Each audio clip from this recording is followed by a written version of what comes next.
Hey everybody, it's Mr. Forgione. I'm back again. Just wanted to talk a little bit more specifically about perfect competition profit, and specifically something I kind of left out from the first two videos in dealing with perfect competition profit, which is the difference between the market and the firm. Okay, so for starters, what we mean by these two things: the firm is an individual company or an individual seller.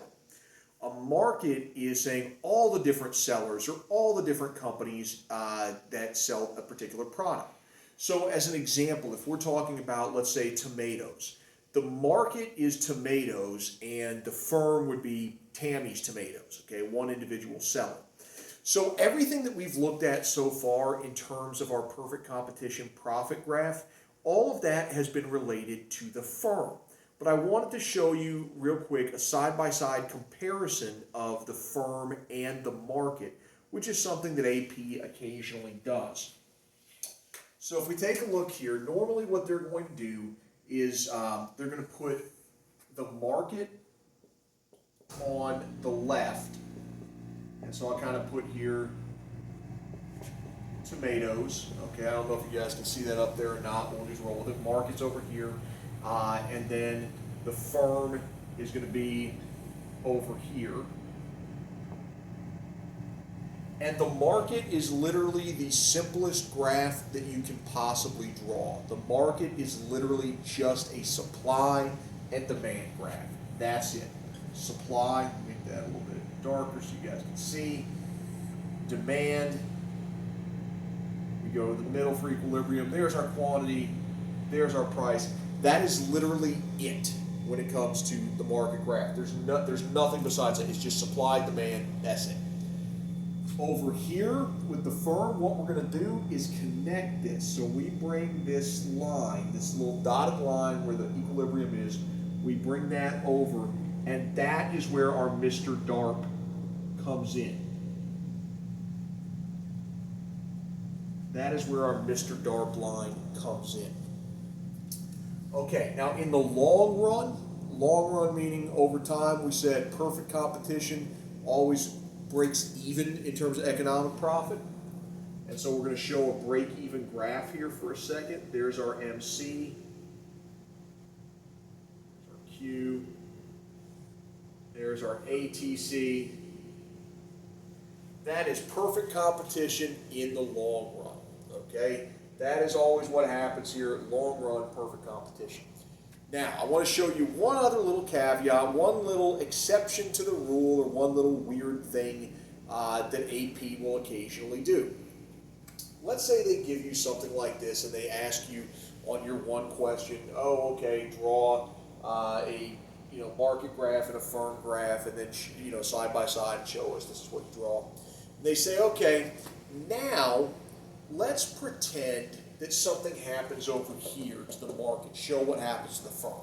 So as an example, let's say that they go, well, if we're talking tomatoes, let's say that people find that ketchup, which we make, use tomatoes to make ketchup, the ketchup has some anti-carcinogens. In other words, that it has some things that help fight cancer. Okay, so ketchup, super healthy in this scenario. What happens over here? Well, we should know, okay, if we find that ketchup has some health benefits that we weren't expecting, the demand for ketchup would go up. If the demand for an item goes up, we're always going to shift that to the right. So we're going to draw a rightward shift over here. This is D2. Our quantity, of course, increases, and our price increases as well. Okay, so those two things are happening there. Now, I'm going to draw in a different color here, hopefully shows up. What we're going to do is carry that across over here. Nothing else on here is going to change except for that demand curve. We only change the demand curve here. Same thing over here. We're only going to change our demand curve. And that's going to be our D2, our MR2, etc. That's our Mr. DARP 2 in each case. So the question is, okay, we've got this new MR line, this new demand line. What does that mean? Well, if nothing else changed, it means that now our MR equals MC is up here, means that we're making a little bit more in terms of the amount of tomatoes as a firm. But the biggest thing, and I'm going to be weird here, I'm going to do the little Dora the Explorer pause. You remember that as kids when you watched Dora and she'd ask a question and then would wait like 10 seconds to make it super awkward? That's what we're going to do here for a second, okay? What's happening in terms of profit now? We were at break even before, okay? Now that demand is up here, what has happened to profit?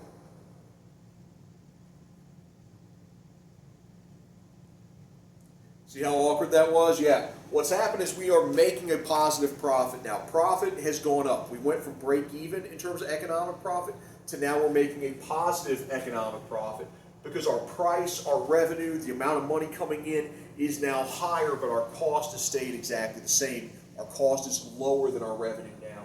So we're making a positive profit. If we wanted to show the amount of that, it's just where the red line meets that blue. So just this guy right here, this long, thin rectangle, that's the amount of our positive profit.